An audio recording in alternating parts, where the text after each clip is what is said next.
आश्रम का वातावरण हवन की सुगंध से भरा हुआ था। दूर दूर के ऋषि महात्माओं को यज्ञ में बुलाया गया था। चारों ओर वेद मंत्रोच्चारण की ध्वनि गूंज रही थी।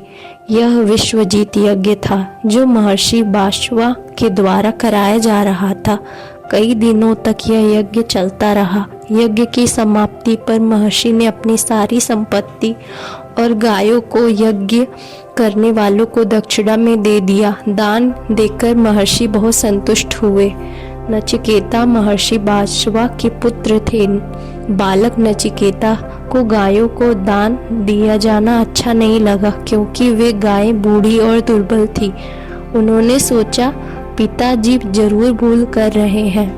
पुत्र होने के नाते उन्हें इस भूल के बारे में बता देना चाहिए। नचिकेता पिता के पास गए और बोले, पिताजी, आपने जिन वृद्ध और दुर्बल गायों को दान में दिया है उनकी अवस्था ऐसी नहीं थी कि ये दूसरों को दी जाए। महर्षि बोले, मैं प्रतिज्ञा की थी कि मैं अपनी सारी संपत्ति दान कर दूंगा। गायें भी तो मेरी संपत्ति थी। यदि मैं दान न करता तो मेरा यज्ञ अधूरा रह जाता। नचिकेता ने कहा, मेरे विचार से दान में वही वस्तु देनी चाहिए जो उपयोगी हो तथा दूसरों के काम आ सके। फिर मैं आपका पुत्र हूँ, बताइए आप मुझे किसे देंगे? महर्षि ने नचिकेता की बात का कोई उत्तर नहीं दिया, परंतु नचिकेता ने बार बार वही प्रश्न दोहराया। महर्षि को क्रोध आ गया। वे झल्लाकर बोले, जा, मैं तुझे यमराज को दे देता हूँ। नचिकेता आज्ञाकारी बालक थे। उन्होंने निश्चय किया कि वह मुझे यमराज के पास जाकर अपने पिता के वचन को सत्य करना है। यदि मैं ऐसा नहीं करूँगा तो मेरे भविष्य में पिता जी की सम्मान नहीं होगा। नचिकेता ने अपने पिता से कहा, मैं यमराज के पास जा रहा हूँ, अनुमति दीजिए। महर्षि असमझ में पड़ गए। काफी सोच विचार के बाद उन्होंने हृदय को कठोर करके उसे यमराज के पास जाने की अनुमति दे दी। नचिकेता यमलोक पहुंच गए, परंतु यमराज वहां नहीं थे। यमराज के दूतों ने देखा कि नचिकेता का जीवन काल अभी पूरा नहीं हुआ है। यदि इसकी ओर ध्यान नहीं दिया गया, लेकिन नचिकेता 3 दिनों तक यमलोक के द्वार पर बैठे रहे।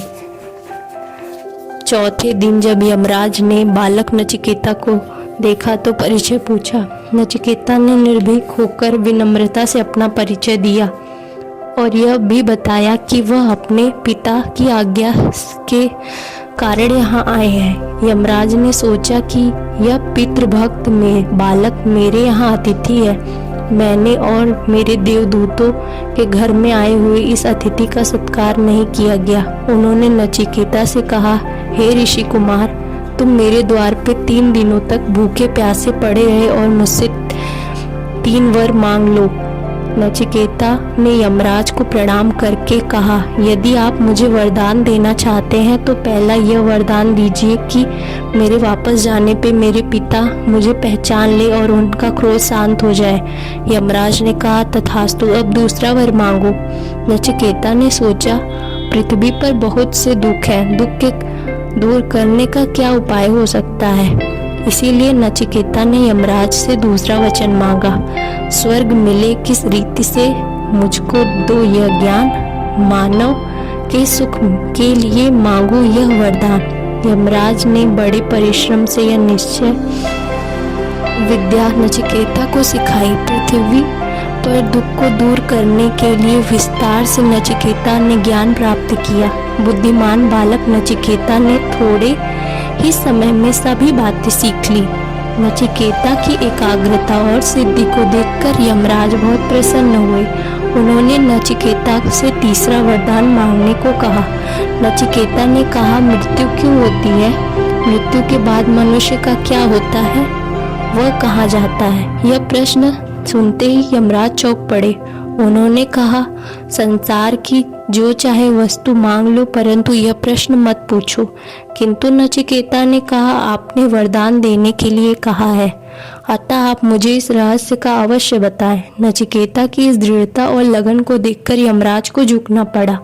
उन्होंने नचिकेता को बताया कि मृत्यु क्या है उसका असली स्वरूप क्या है, यह विषय कठिन है, इसीलिए यह समझाया नहीं जा सकता।